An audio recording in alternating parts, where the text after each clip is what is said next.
तो आज हम देखने वाले हैं ग्राफिकल रिप्रेजेंटेशन ऑफ मोशन। ठीक है, तो पहला है डिस्टेंस टाइम ग्राफ।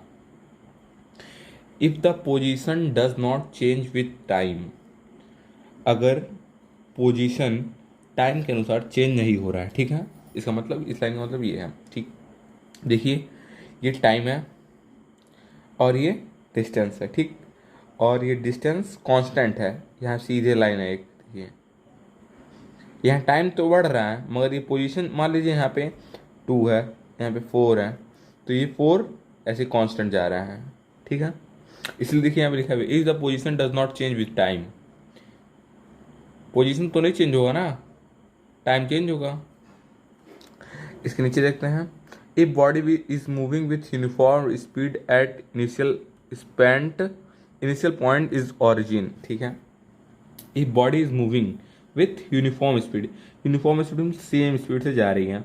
देखिए ये टाइम वाला है और ये डिस्टेंस वाला है। ठीक है, ये मान लीजिए, सपोज कर लीजिए इसको 2 सेकंड में 4 मीटर जा रही है, 4 मान लीजिए। ये देखिए 4 जा रही है, फिर 2 सेकंड में 6 जा रही है, ऐसे ऐसे में इक्वल है इसका डिस्टेंस, टाइम पीरियड इक्वल है। ठीक है, if body is moving with uniform speed, जब इक्वल रहेगा तो यूनिफॉर्म हो जाएगा। Initial point is origin. ठीक है,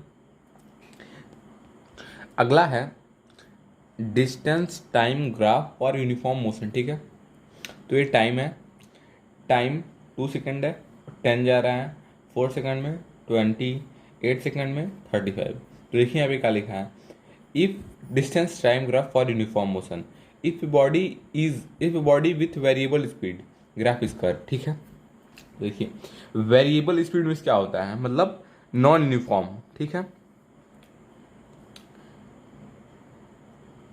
variable speed non uniform speed. ठीक है, ग्रुप इज कर्व, तब ये कर्व हो जाएगा। ठीक, और इसका क्या है अगला, अगला है average speed between 2 point A and B. ठीक है, ये पॉइंट है, ये कोई बॉडी ट्रेवल कर रहा है ऐसे, और ये टाइम है, टाइम यहाँ से यहाँ जा रहा है। ठीक, तो ये डिस्टेंस हो जाएगा, distance of C minus distance of D, time of B minus time of ए।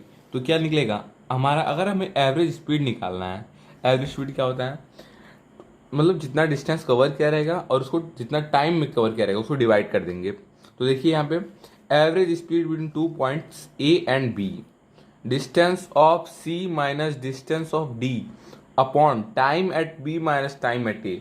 अगर हम इसको सॉल्व कर दें न्यूमेरिकली तो ये आंसर आ जाएगा एवरेज स्पीड का। ठीक है, वेलोसिटी टाइम ग्राफ। ठीक है, ये टाइम वाला है और ये किस चीज़ का है, डिस्टेंस कांस्टेंट है। एक चीज़ देखेंगे यहाँ पे, ये जो टाइम वाला है सी, यहाँ पे ये कांस्टेंट है, इधर से सीधा है एकदम। मान लीजिए अगर यहाँ पे 4 है तो 4 ही होगा, और इसमें हमें फाइंड करना है, डिस्टेंस फाइंड करना है। S equal to A C into C D, T2 plus T1 equal to S into V. ठीक है, तो आइए देखते हैं। तो देखिए ये रेक्टेंगल बन गया हम लोग का। तो रेक्टेंगल का आप लोग जानते हैं, पैरामीटर निकालने के लिए हम लोग क्या करते हैं, लेंथ इंटू ब्रेथ। ठीक है, ए सी, ए और सी यहाँ तक है, तो ए सी इंटू सी डी, ये लेंथ और ये ब्रीथ। ठीक है, तो लेंथ इंटू ब्रीथ करते हैं, ए सी इंटू सी डी, और ये टाइम है T2 plus T1 equal to S into V into T, S equal to V into T. ठीक है, वेलोसिटी इंटू टाइम, मतलब S equal to velocity into time. ठीक है, तो ये वेलोसिटी टाइम ग्राफ है। तो अब हम पढ़ने वाले हैं इक्वेशंस ऑफ मोशन। तो पहले हम बता दें 3 इक्वेशन ऑफ मोशन होते हैं। जो पहला है v is equal to U plus A T, दूसरा क्या है बताइए, U T plus half A T square, और तीसरा है V square equal to U square plus 2as। ठीक है, तो आइए हम देखते हैं इसका डेरिवेशन। ठीक है, तो आइए देखते हैं derivation of equation of motion. ठीक है, derivation of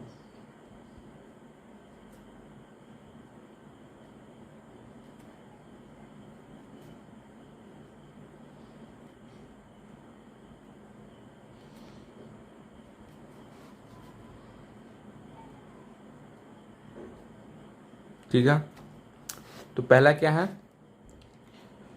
v equal to U plus A T. अब जानेंगे हम इसको ड्राइव कैसे करेंगे, ठीक है। देखिए एक्सेलरेशन, एक्सेलरेशन का फॉर्मूला क्या होता है, v minus you upon T, ठीक है। तो ए हो गया, v का वैल्यू क्या होगा, u प्लस ए टी, ठीक है। तो u plus A T direct हट देंगे हम लोग, v का u प्लस ए टी, ठीक है। तो देखिए a is equal to we minus you upon T, ठीक है। अब हम क्या करेंगे यहाँ पे, अब देखिए इसको हम लोग ऐसे कर देंगे, v is equal to U minus A upon T, ठीक है। u minus A upon T, फिर से देखते हैं इसे, ये गलत हो गया, v is equal to U plus A T, ठीक है। अब क्या करेंगे हम, v is equal to acceleration क्या करते हैं, a equal to we minus you upon T, ठीक है। अब हम लोग क्या करेंगे बताइए, ये v माइनस यू है अपॉन टी। अब हम v माइनस यू को इधर ला देंगे नीचे, मतलब v minus u is equal to a इधर से इधर चला जाएगा a, और ए टी नीचे ऊपर चल जाएगा, ठीक। v minus U equal to A T. अब यहाँ से v is equal to U plus A T, v is equal to U plus A T, ये डायरेक्ट आ गया, देख लीजिए आ गया। अब सेकेंड वाला देखेंगे ऐसे ही,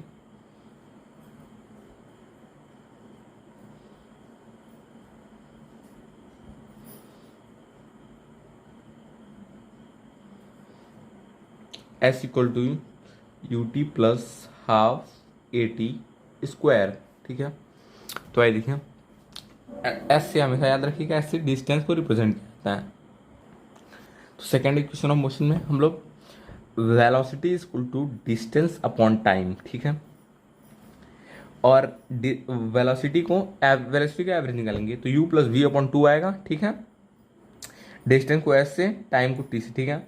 और अभी देखिए v का वैल्यू हम लोग ने क्या निकाला था, u प्लस एटी ना, तो यहाँ पे बस u प्लस एटी रख देंगे, v equal to U plus A T, रख देंगे अपॉन टू, एस अपॉन ऐसे ही रहेगा। इसको ऐड कर देंगे two U plus A T upon two S upon T, ठीक। अब यहाँ पे देखिए, यहाँ पे भी है तो इसका मतलब इसके बेटे में भी है, इसके बेटे में भी है, two U upon T plus A T upon two, तो टू से टू कट जाएगा, ठीक। u बचेगा, u प्लस एटी हाफ, ये हाफ हो जाएगा, नहीं कट जाएगा, तो इक्वल टू एस टी। अब देखिए आगे, u plus two A T equal to S upon T, S is equal to U plus half A T equal to T. अब टी को हम लोग इधर ला देंगे, मल्टीप्लाई कर देंगे, S equal to U T plus half A T, देखिए स्क्वायर, टी का स्क्वायर हो जाएगा यहाँ पे, ठीक है। तो second equation of motion prove हो जाएगा। अब बात करते हैं third equation of motion. Third equation of motion क्या होता है, बताइए, two A S equal to V square minus U square, ठीक है। तो आइए देखते हैं third equation of motion, velocity equal to distance upon time. Distance को हम लोग ऐसे रिप्रेजेंट करते हैं, इसको स्पीड बन जाने का, वेलोसिटी का u plus we upon two average निकाल लेंगे वेलोसिटी का, upon S upon T. Same to same अगले में यहाँ पे करेंगे, यहाँ तक जैसे अगले में किए थे यहाँ तक, वैसे यहाँ पे भी करेंगे। उसके बाद t को इधर ला देंगे, ठीक है। u plus we upon two ऐसे ही है, ऐसे ही है।